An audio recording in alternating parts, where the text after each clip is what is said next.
In today's video, we're taking a look at the top 10 NHL affiliated prospects who aren't already playing in the NHL. And that's coming up next.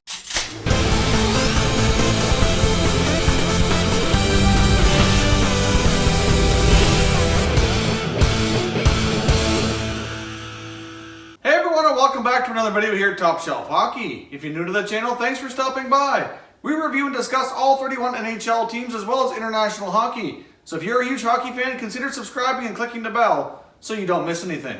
So as I mentioned off the top, today we're taking a look at the top 10 NHL affiliated prospects not currently playing in the NHL. If you've already seen our recent videos on the top 10 NHL prospects, there'll be a YouTube card up here.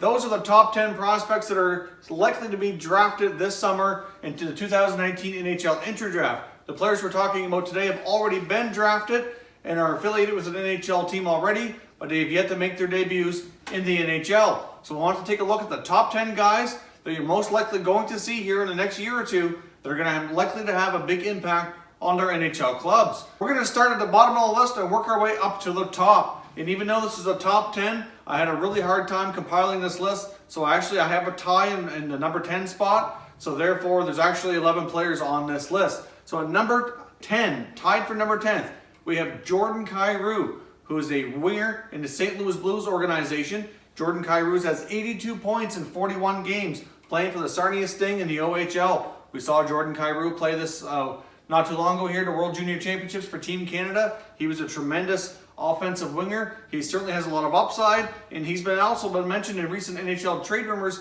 as the Blues are rumored to be considering trading him in order to land a more experienced player to help them get to the Stanley Cup a little bit faster.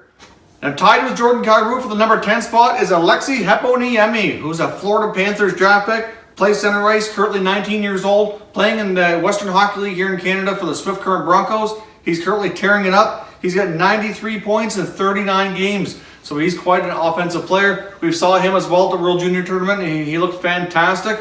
I say he's going to be on the way to the NHL sooner rather than later. Now the number 9 player is somebody that we all know from Sweden, who's captain of the World Junior Championship team this year, Elias Andersson, who can play center and wing. So New York Rangers draft pick, currently 19 years old, playing in Frölunda. He has 14 points in 22 games. We saw, obviously, there was the incident at the end of the tournament when Sweden lost where he tossed his medal. So even if you weren't familiar with Elias Andersson before, that's something you might remember. But don't let that get to you. Elias Andersson is a really good player, has a lot of leadership skills, and everybody that's close to him has a lot of great things to say. So don't let that medal tossing incident tarnish your image of him at all. He's going to be a heck of a hockey player, and he'll be playing with the Rangers soon. I would imagine as early as this coming year, especially where it looks like the Rangers may go into a rebuild mode here over the end of this year and into the summertime. So I would assume Elias Andersson is going to get a lot of chance to play in New York, probably as soon as this upcoming season here in 2018. And he looks like he's going to be a dandy player in the NHL. Next up on my list here, number 8, I've got Cale Makar, who is a defenseman who you recently saw for Team Canada, the World Juniors. He's a Colorado draft pick, 19 years old, playing in the NCAA. He is right now scored 15 points in 23 games for the NCAA this year. But if you've seen the World Junior Tournament, Makar was an outstanding offensive defenseman. He's starting to mature and improve his defensive play as well. And I mentioned in one of the World Junior preview videos that we did is that by the end of the tournament, you're going to know who Makar is. And even though he was considered a number 6, number 7 defenseman on the team, by the end of the tournament, he's going to work his way up the depth chart. And he did just that. And he was voted Team Canada's top defenseman for the tournament. So Colorado, Cale Makar, he's going to be a dandy as well. Next up on my list, we've got Miro Heiskanen, defenseman who's still 18 years old. He's a Dallas Stars draft pick, playing over in Finland in Helsinki in the KHL. He has 19 points in 25 games. Heiskanen also has a lot of tremendous upside, and he's going to be a tremendous defenseman as he makes his way to the NHL. I would assume with the Dallas Stars depth chart the way it is, he might be another year away before he makes his debut. He could be this coming year, but I'd say more than likely he's going to probably be 2 years out. But I wouldn't be surprised if this coming year he at least gets limited action.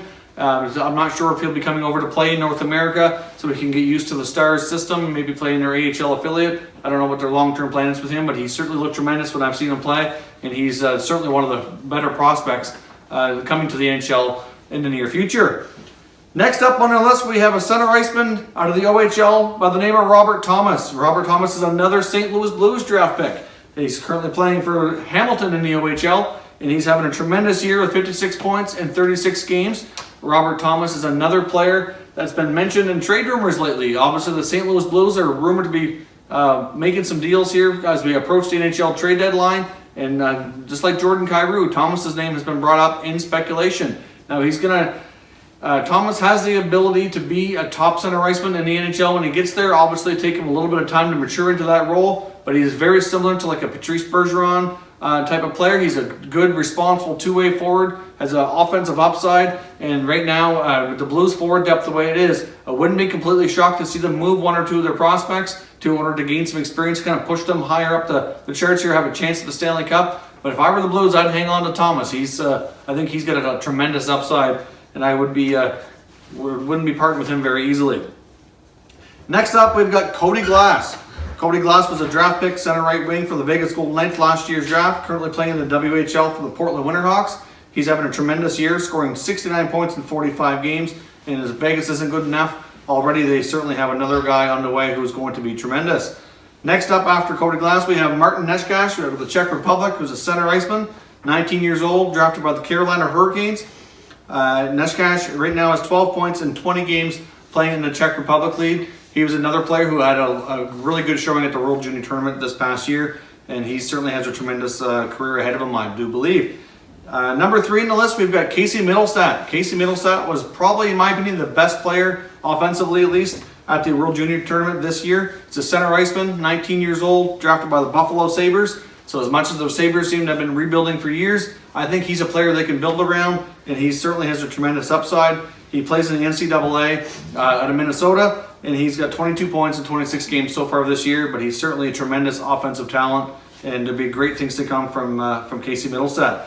Number 2 on my list, we've got Eli Tolvanen, a right winger drafted by Nashville. He's still 18 years old, currently playing over in the KHL, has 34 points in 47 games. Tolvanen is another player who's probably might be an extra year away just because Nashville is so deep up front, but I wouldn't be surprised to see him crack the NHL sooner than later, or maybe he'll be used as trade bait as to help them really push themselves over the top towards the Stanley Cup this year, because we know the Predators are likely going to make a move or two here to try to strengthen things up even more. The number 1 prospect I've got rated for guys not in the NHL right now is Elias Pettersson, Vancouver Canuck prospect out of Sweden. He's 19 years old, center iceman, currently playing in the SHL, has 45 points in 35 games. Another player along with Elias Andersson, who had a tremendous showing for Sweden at the World Junior Tournament this year. And he is going to be a tremendous player. So Canucks fans, you've got a lot to be hopeful for in Vancouver. So those are the top 10 prospects that are affiliated with an NHL team that are currently not playing in the NHL. I noticed I didn't include any goaltenders. We're going to be doing a separate list special for goaltenders because I find goalies, it's not fair to lump them in with defensemen and forwards because they really develop at a very different pace. So we're going to do a separate video in the coming days talking about the top goalie prospects for the NHL. So certainly leave some comments down below if any of these prospects you're excited for, depending on what team you cheer for, what you've seen these guys in the past. There's a lot of tremendous talent heading their way to the NHL, so leave some comments and let me know what you think. Don't forget as well to follow us on Twitter. You're going to see our Twitter handle right here on the screen. We're also on Facebook and Instagram. That's all down in the description below. Thanks very much for watching, everybody. We'll catch you next time.